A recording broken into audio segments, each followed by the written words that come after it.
What if the quiet you're hearing isn't peace at all, but the sound of phones buzzing on silent? What if the front office in San Francisco is smiling politely in public, while behind the curtain, they're drawing lines, moving names, and testing the limits of what Dub Nation will tolerate to keep Stephen Curry's window alive? And what if the path that nobody wanted to think about moving Jonathan Kuminga in a mega deal wasn't a surrender, but a chess move that forces the whole Western Conference to react? Welcome back to Warriors News Fan Report, the place where we talk like fans, think like scouts, and feel like it's Game 7 in every possession. Smash that like, tap subscribe, and keep the notice on so you don't miss the twist, because today we're going deep on a 3-team super trade idea involving Jonathan Kuminga. The kind of framework that splits opinion, ignites comment sections, and says everything about where this franchise is headed. No fluff, no mindless hot takes. Just the hard, uncomfortable questions every real fan has to ask. Start with the clock. Restricted free agency changed the rhythm of this entire saga. With October decision dates looming, every front office asks the same thing: lock in long-term or keep optionality. For the Warriors, Kuminga isn't just a player. He's a philosophy test. Are you building for the last years of Steph's prime? With clean, read and react spacing and defensive versatility now? Or are you gambling on a 22-year-old wing who flashes star-level bursts and still has massive room to grow? That's the tension humming beneath everything. Now, the rumor mill went quiet for a minute, which in the NBA never actually means nothing's happening. It means people are choosing their words carefully. It means leverage is being built in silence. And out of that silence came a framework that, on paper, works for everyone, and yet would make every fan base a little sick to its stomach. 3 teams, 3 different agendas. One massive bet on fit over potential. Here's the outline. That's making the rounds among fans and talk shows. Golden State receives a dynamic backcourt boost in the form of 2 guards who can handle, defend, and play off Steph. Sacramento takes a swing at pure upside on the wing with Jonathan Kuminga and picks up another young rotation piece. Chicago pivots into asset mode, taking a score and a pile of future firsts to re-aim the franchise. The proposed construction that's getting the most oxygen goes like this. Kobe White and Ayo Dosunmu land in Golden State. Jonathan Kuminga and Moses Moody go to Sacramento. Chicago receives Malik Monk, plus future first-round picks commonly sketched as a 2028 pick. From the Kings and a 2030 pick tied to the Warriors, protections to be negotiated. It's a bold triangle.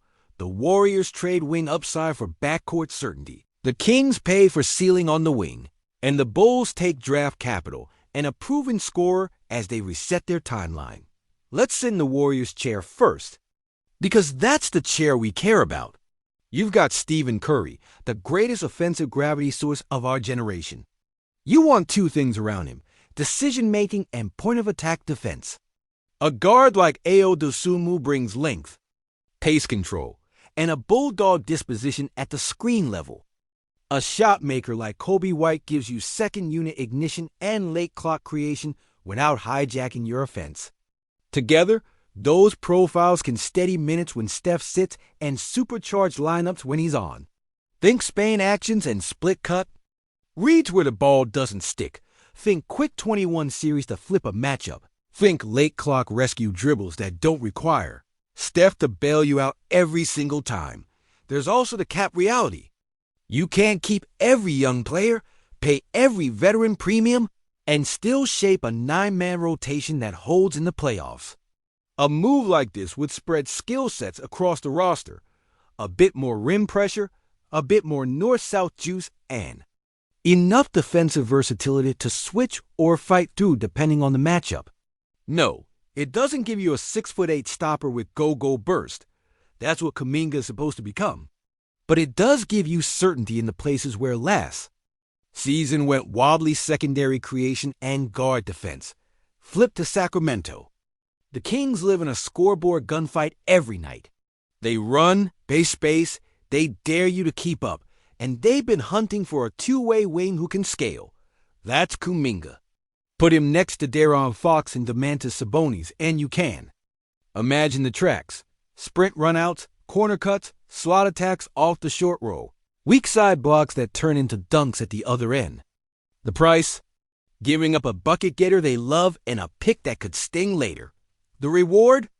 A chance to develop a high-ceiling wing in a context that simplifies his reads and lets the athleticism sing. And Chicago? Honesty time.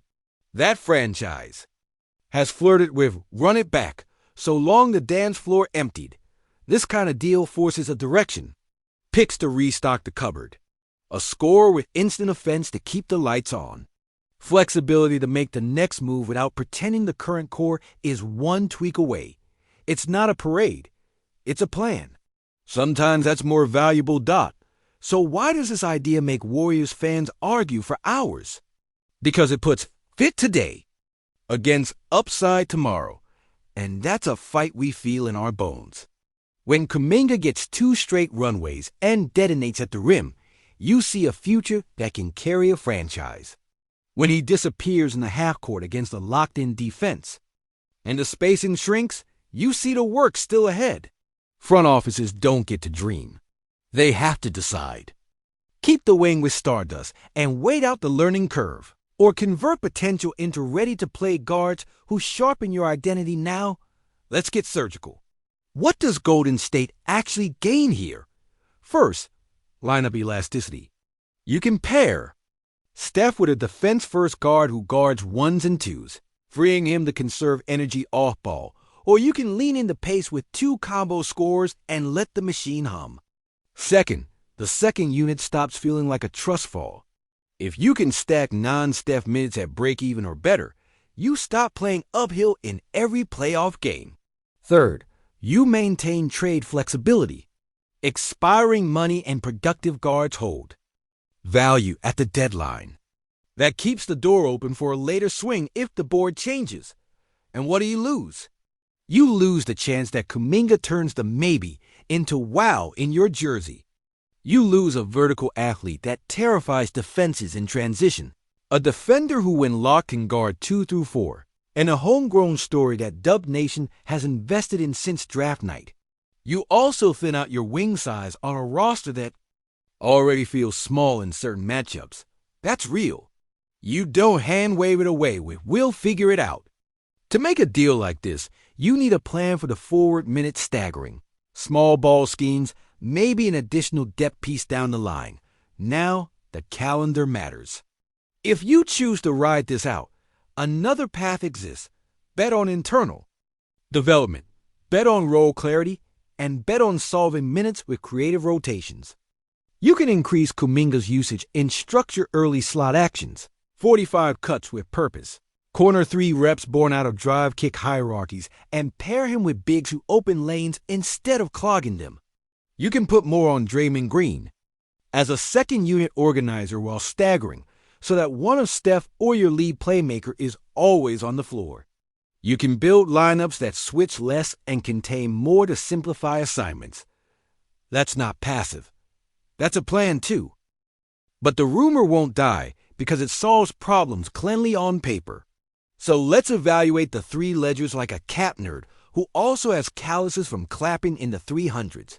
For Golden State, it's about floor and ceiling. The floor rises with 2 guards who can play 28 real minutes in a playoff game. The ceiling dips a touch because you're not betting on a wing blossoming into a 2-way star under your roof. For Sacramento, the floor lowers, they be counting on Kuminga to stabilize on a new team quickly, but the ceiling rockets if the environment unlocks his processing speed and shot diet. For Chicago, the floor is whatever the picks become, and the ceiling is the freedom to finally pick a lane. There's a human side to this too. Kuminga is not a spreadsheet. He's a young man who went from flashes to stretches to a season where he demanded touches by force of production, and then, as roles shifted, saw the tide pull back on certain nights. Confidence, communication, clarity, all that lives inside trades like these. The Warriors have been at their best when roles make sense from the jump, when the stars are empowered, and the role players know exactly which buttons to push. If a deal like this happens, The first team meeting matters as much as the press release. Let's imagine a Tuesday in January after this hypothetical goes down. Steph sits for 4 minutes at the end of the first. The other team traps late clock and dares the Warriors to create something from nothing. That's where a guard like Kobe eats. Downhill on a tilted floor. Step back when the drop sits too deep. Quick hit pick and roll with a stretch big to force a rotation and spray. Then the next possession, AO picks up 94 feet, chews a dribble, and kills a set before it starts. Those are the win by 2 possessions, plays that separate home court from 5th seed. And those plays stack dot, and if the trade doesn't happen, then the commitment has to be just as bold, but inward. You can't hedge on Kuminga. You give him real minutes, real responsibility, and an offensive map that honors what he is right now, rim. Pressure, cutting, short roll reads, while building what he can be corner gravity. Live dribble kickouts, late clock counters. You picked your 5-man groups with intention, not sentiment. You accept the turnovers that come with growth, and you hold the line on the defensive standard that made this dynasty possible in the first place. There's also the pick talk, which fans love until they hate it. Future firsts are time bombs for whoever trades them and lottery tickets for whoever receives them. Protections change the math. Unprotected is a razor. Top 10 protected is a seatbelt. If Golden State were to send out a distant first, you would hope there's language that recognizes the Curry timeline and doesn't mortgage the very years you need flexibility most. Conversely, for Chicago to say yes, the protections need to leave real upside on the table. That negotiation alone could stall or greenlight the whole framework, and we haven't even touched the vibe. Every Warriors run, you remember, felt like a band, not a playlist. Chemistry mattered. Joy mattered. A move like this shakes a locker room, even if everyone says the right things. Veterans ask, do we still know who we are? Young guys ask, is development a promise or a slogan? Coaching staffs ask, how quickly can we teach our language to new voices? The right answer isn't never trade or always trade. The right answer is trade for identity, not for headlines. If this 3-teamer strengthens identity pace with purpose, smart defense, unselfish offense, you can sell it to the room. If it doesn't, even a win on paper will feel off in May-dot, so where do I land? Speaking as a fan who bleeds blue and gold, and as someone who has watched the film until the coffee went cold, if the offers out there are truly middling, if the picks are heavily protected, if the guards don't actually move your defensive needle, you walk away and double down on growth. You bet on Kuminga with structure and courage. But if the package is real, if you can grab 2 legitimate playoff guards without stripping future flexibility, and if your scouting says Kuminga's star turn is years, not months, away then, you can make the adult decision and rebalance the roster for the now.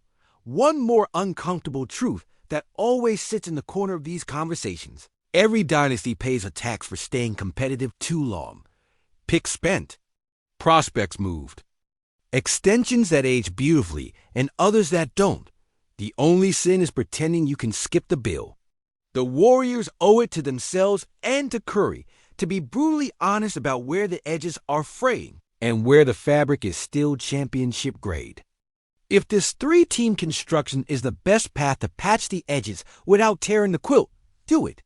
If the best path is inward with patience and sharper rows, do that. But choose. Before you answer, consider the smaller names in the framework. Moses Moody isn't a throw-in. He's a possession stabilizer who rarely beats himself. And that has real value in April. Losing him means trusting a different young wing to make the 0.5. Decisions inside split-cut chaos. On the flip side, Dosumu's screen navigation and willingness to live in the gaps give Steve Kerr more strong, weak defensive calls, more ability to top-lock scores and funnel them into help. Offensively, White slides right into the second unit as a pace engine who can shoot off movement or pull up when the clock bleeds. Those aren't highlight package traits. They're the small edges that add up to wins. If you've watched this team long enough, you know the dynasty. wasn't built only on fireworks. It was built on habits, on the boring, repeatable stuff that travels into Game 6 on the road. Drop your take below. Would you convert upside into fit, or keep the powder dry and ride with Kuminga? Me, I can see the path in both directions. But whatever path the Warriors choose, it has to be chosen with both eyes open and both hands steady. That's how you honor an era, respect a young player's growth, and keep the window warm with the kind of light that only late spring basketball brings. Let's talk about it, Dub Nation. And as always, let's go Dubs.